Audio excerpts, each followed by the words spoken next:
नमस्कार। इस वक्त हम मौजूद हैं हरियाणा के महेंद्रगढ़ जिले के बवाना गांव में। वो बवाना गांव जो पिछले काफी समय तक चर्चा का विषय रहा। आज सभी को ज्ञात है कि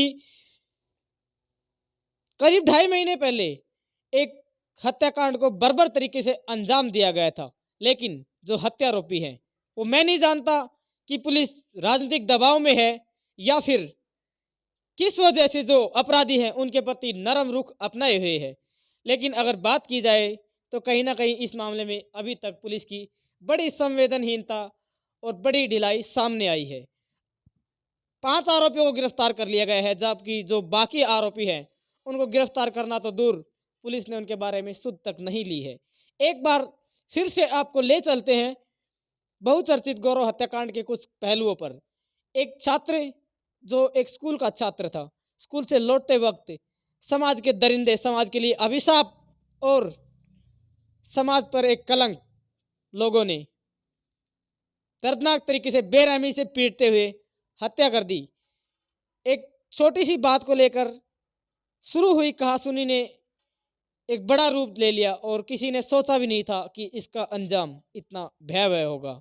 एक परिवार जिसने अपना लाल खो दिया और एक समाज से एक व्यक्ति जो कि एक साफ सुथरी छवि का नौजवान बच्चा था, जिसकी मात्र उम्र 18 से 19 वर्ष रही होगी, इतनी दर्दनाक मौत दी गई। उसके बावजूद जो दरिंदे हैं उनके खिलाफ ना तो प्रशासन कार्रवाई कर रहा है और ना ही पुलिस अधिकारी कोई ठोस कदम उठा रहे हैं। कुंभकर्णी नींद में सोया है प्रशासन और शुभ अवस्था में है यहाँ के जनप्रतिनिधि। साथ ही जो पुलिस अधिकारी हैं वो भी कहीं ना कहीं अपनी जो जिम्मेवारी है उससे भागते हुए नजर आ रहे हैं।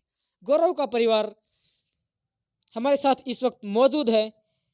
आइए बातचीत करते हैं और जानते हैं कि क्या लगता है, क्यों आखिर इस मामले में कार्रवाई नहीं हो रही और कितना समय और लगेगा। नमस्कार जी। नमस्कार जी। हाँ जी, एक बार अपने बारे में बताइए आप। हाँ जी, मैं कृष्ण कुमार गौरव का दादाजी हूँ। जी मैंने मेरा छोटा सा बच्चा बड़ी परेशानी से जमींदारा करके धंधा पीट करके इस जी योग्य जी जी कराया था कि मेरे बुढ़ापा का एक सहारा होगा। जी मेरे पोते भाई कहीं जॉब करेंगे, हमें कुछ आराम मिलेगा। जी अब वो पढ़ रहा था, कुछ हमें भी दिल में खुशी हो रही थी कि बच्चा पढ़ रहा है, कुछ न कुछ प्रोग्रेस करेगा, जी हमारा भाई कुछ सुख आराम का दिन आएगा। जी अब उन्होंने दरिंदों ने इतनी बेरहमी से मेरे पोते को मौत के घाट उतार दिया। अब मैं क्या सुख देखूंगा। आज भी मेरे को न्याय भी नहीं मिल रहा। मेरा पोता तो गया, जी लेकिन उन दरिंदों के खिलाफ कोई सख्त कार्रवाई भी नहीं हो रही। और इसमें तो वीडियो वायरल होने के बावजूद भी जी सब कुछ स्पष्ट क्लियर दिख रहा है जी कि दरिंदों ने कितनी मतलब जैसे बेरहमी से उसका मतलब कत्ल किया गया। इसमें भी न्याय नहीं मिल रहा। यदि ये वीडियो वायरल नहीं होती तो शायद मेरा ख्याल से प्रशासन और पुलिस कुछ भी नहीं कर पाती। आज तक हमें झूठा साबित एक करती अगर भाई इन्होंने खुद ही मारा होगा नाम लगाते हुए रंजिश में। एक सेकंड।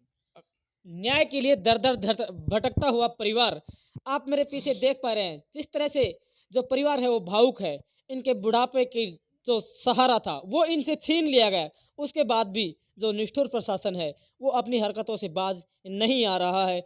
दोषियों के खिलाफ पता नहीं कार्रवाई क्यों नहीं कर रहा है। आप मेरे पीछे स्पष्ट देख पा रहे हैं जैसे कि जो परिवार है उनका दर्द छलका है कि उन्होंने जहां अपने लाल को खो दिया, वहीं दूसरी तरफ पुलिस की निष्ठुर कार्रवाई का भी इन्हें सामना करना पड़ रहा है। हाँ जी। तो जी हम तो अब या तो एसपी साहब के पास जाएं या डीएसपी साहब के पास जाएं। जी हमने महापंचायत भी इसलिए की थी जी कि भाई महापंचायत 10 गांव की करेंगे जी और इनमें से भाई हमें न्याय दिलाएंगे लोग आगे आगे तक पहुंच करके। जी उनमें से 42 आदमियों की कमेटी बनाई गई थी महापंचायत ने जी। कि भाई जहाँ जहाँ जरूरत पड़ेगी ये कमेटी वाले 42 आदमी जहाँ भी जाएंगे साथ जाएंगे, जो भी न्याय लेंगे जो भी निर्णय लेंगे वो लेंगे। आज कहाँ है वो कमेटी 42 लोगों की जो किसी वक्त आपके साथ कंधे से कंधा मिलाकर खड़ी थी। आज अगर देखा जाए तो वो भी इनएक्टिव है। क्या कहेंगे इस बारे में। पता नहीं मतलब जैसे अभी तक तो हमने उनको बुलाया नहीं है, जी क्योंकि उन्होंने ये कहा था कि जब भी तुम्हें कोई काम पड़े कहीं जरूरत पड़े चालने की तो हमें बुला लेना। जी अभी तो हमने तो एसपी और डीएसपी साहब तक ही सीमित रहे ऐसा। जी अब हमें कल आखिरी बाट देख करके एसपी साहब के पास गया था तो उन्होंने आश्वासन दिया कि हम जल्द ही हफ्ते में 7 दिन में 5 दिन में मुजरिमों के बचे हुए की गिरफ्तारी करवा देंगे। जी हैं ठीक है मगा भाई, चलो हम बाट देखते हैं। जी हमारे साथ कुछ कमेटी के मेंबर भी थे 2-3 कल। जी बोले ठीक है, ये कुछ कार्रवाई कर रहे हैं तो अच्छा है, नहीं तो हम इतवार को इकट्ठे होंगे सभी कमेटी वाले और आगे की रणनीति वो क्या बनाएंगे। कमेटी वाले महापंचायत में जो चुने गए थे, अब वो उनकी मर्जी, जैसी उनकी मर्जी होगी न्याय दिलाने की, हमें जहाँ भी जाना पड़ेगा हम वहाँ जाएंगे। लेकिन तब इतनी दर्दनाक हत्या होते हुए भी, जी इतना संगीन मामला होते हुए भी, जी और इतनी ढिलाई प्रशासन पुलिस बरत रही है, तो ये तो अच्छा तो देखो है नहीं। यदि ये वीडियो नहीं बनती तो हमारी उम्मीद ये थी कि शायद मतलब जैसे हमारा मामला इतनी सुनवाई पर आता भी नहीं। आंसुओं में सिमटता हुआ परिवार और मन में धधकती हुई न्याय के लिए ज्वाला। आखिर कब तक ऐसे ही न्याय के लिए ये लोग भटकते रहेंगे? कब तक ऐसे ही पिसते रहेंगे? कब तक पुलिस की अनदेखी का शिकार होते रहेंगे? ये अपने आप में बहुत से सवाल हैं जो हमारी प्रशासनिक व्यवस्था पर खड़ा करते हैं। और हम ही नहीं, पूरा हरियाणा ये बात पूछता है कि आखिर जो पीड़ित परिवार है उनको कब तक सिर्फ आंसुओं के सहारे छोड़ दिया जाएगा? उन्हें कब दिया जाएगा वो न्याय जिसकी वो प्रतीक्षा पिछले 2.5 साल से कर रहे हैं? गौरव के पिताश्री हमारे साथ मौजूद है, आइए उनसे भी बातचीत करते हैं। नमस्कार जी। नमस्कार सर। सर मेरा नाम देवेंद्र है और मैं उस बच्चे का पिता हूँ। जी देवेंद्र जी, आपने बहुत ही ज़्यादा मेहनत और बहुत ज़्यादा कठिनाइयों से अपने बेटे को पाल पोस कर इतना बड़ा किया, लेकिन एक छोटी सी कहासुनी किसी ने सोचा नहीं था कि इतना बड़ा रूप ले लेगी और उसकी कीमत कहीं ना कहीं आपके बेटे को अपनी जान देकर चुकानी पड़ी। उसके बाद जो प्रशासनिक अधिकारी हैं, प्रशासनिक अधिकारियों की एक बड़ी संवेदनहीनता इस मामले में सामने आई है। पूरे पूर्ण तरीके से अगर कहा जाए तो वो पुलिस जिसने गौरव मामले में तत्परता दिखाते हुए आरोपियों को गिरफ्तार किया था, आधे अधूरे आरोपियों को गिरफ्तार करके इतिश्री अपनी यहाँ पे पूरी कर ली गई। तो क्या कहेंगे प्रशासनिक अधिकारियों के बारे में जिन्होंने इस मामले में ढिलाई बरती? सर उस टाइम जिस समय महापंचायत हुई थी उस समय तो पुलिस थोड़ा एक्टिव दिखाई दे रही थी। जी तब हमने भी यही कहा था कि जिस तरह अभी गिरफ्तारियां हो रही हैं और पुलिस जी अपनी कार्रवाई कर रही है तो हम और कुछ समय देते हैं, उसके बाद कोई बड़ी रणनीति तय करेंगे। जी तब इन्होंने उस टाइम में 20-25 दिन के शायद दौरान 5 गिरफ्तारियां हो चुकी थी। जी हर 5-4 दिन में एक दो जी इनको पकड़ते जा रहे थे अपराधियों को। जी तब हमें अभी ऐसी ज़रूरत महसूस नहीं हुई कि भाई अभी बड़ी कोई ज़्यादा बड़े रूप रेखा तैयार की जाए। तो भाई अब 5 अपराधी पकड़े गए हैं 20 दिन के दौरान, तो हो सकता है 10-15 दिन में ये इनको भी पकड़ लेंगे। जी मगर उस दिन के बाद इनकी अंतिम गिरफ्तारी मोहन के रूप में हुई थी दिवाली से जी जी पहले। उसके पश्चात आज लगभग 50 दिन होने को है। इन्होंने हम हफ्ते 10 दिन वेट करके जब बीडीएसपी के पास एसएचओ के पास गए हैं तो इन्होंने आश्वासन दिया है कि बहुत ही जल्द आपको 5-7 दिन के अंदर आपको भाई इनकी गिरफ्तारियां हो जाएंगी। हम छापेमारी कर रहे हैं, हमारी टीम लगी हुई है। बोला हम ऐसा नहीं है कि हम घर बैठे हुए हैं, हम बोला पूरी अपना काम कर रहे हैं, मगर आपको तब पता चलेगा जब इनकी गिरफ्तारियां होंगी। अभी बोला आपको दिखाई नहीं दे रहा हमारा काम, मगर हम लगे हुए हैं बोला रात दिन। मगर इस तरह से आश्वासन पे आश्वासन देते रहे, हम इंतज़ार करते रहे।